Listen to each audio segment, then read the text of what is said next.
Hi, everybody. Welcome to week 2. I apologize, it's noon already.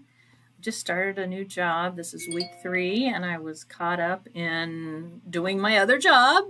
So I'm getting this to you a little bit late. I'll try to be more on time next time. So this week we are talking about or looking at understanding people at work. So this is really focusing on the individual level. Trying to understand people as individuals and how we're similar and how we're different.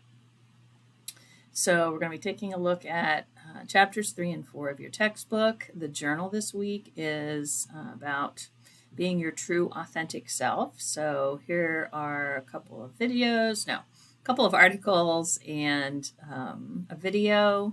I really like Bill George's work in this area, so that's something to follow up with if you're interested. So let me go ahead so I've got my uniform on. If I'm on campus now in my new job, I have to have my uniform on. So probably you're going to get all the videos with the uniform.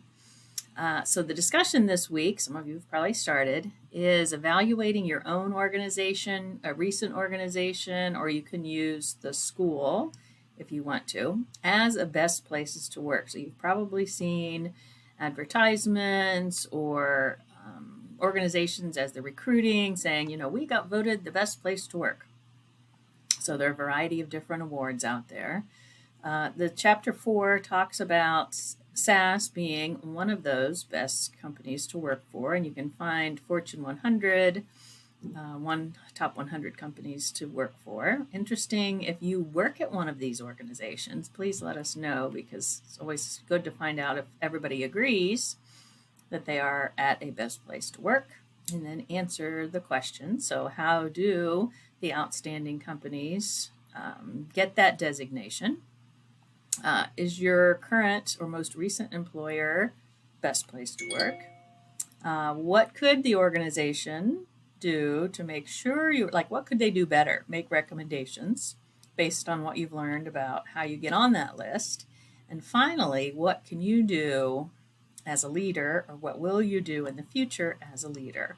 So again, for the discussion board, you should try to get your original post in on Wednesday. That is not tracked in the system. I can only put in one due date, so it's never going to automatically pick up that you posted after midnight or the next day, so don't worry about that so much.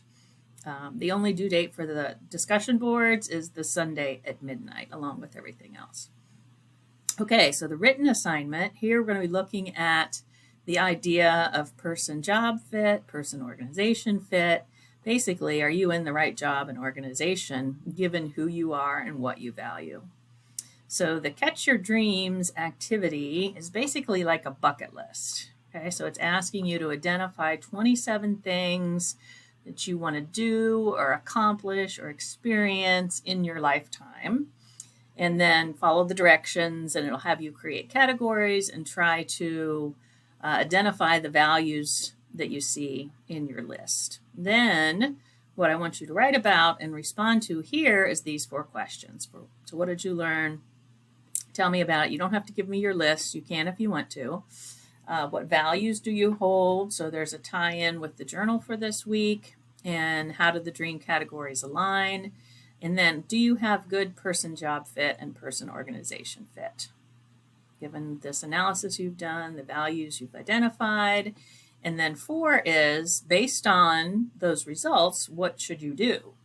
Right? Is there some way you can better align your personal values with your job or your organization?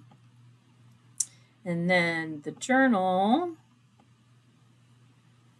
Okay, so this characteristic of principled leadership is embrace a true, authentic self. Oh yeah, so this activity comes from Bill George's book, Discover Your True North. And it's an activity I did in class that was face-to-face, so I actually drew my own path.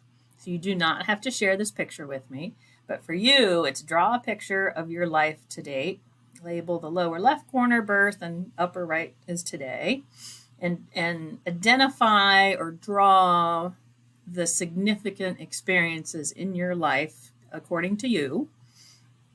So try to answer some of these questions. Who have been the main influences? What experiences have you had? What's been most difficult? So talk about or try to identify your crucible, most difficult challenge. How might you turn the crucible into an opportunity for growth? So there's no such thing as a failure as long as you learn from it and use that learning moving forward. How does your life experiences shape the values you hold, and how well are you living your values? So depending on where you are in your life, if you're just starting out your career, or you are in the middle of your career, or you're changing careers, or you're transitioning from one career to another, all of those things can impact your life story and what right now is your true authentic self. And so you decide whether you're living that right now. So I am now going to go in and start taking a look at your responses from the first module, and I'll give you feedback if you didn't tell me enough or something was mistaken. I will put in the notes and give you a chance to try again if you're interested. So have a good week. Let me know if you have any questions.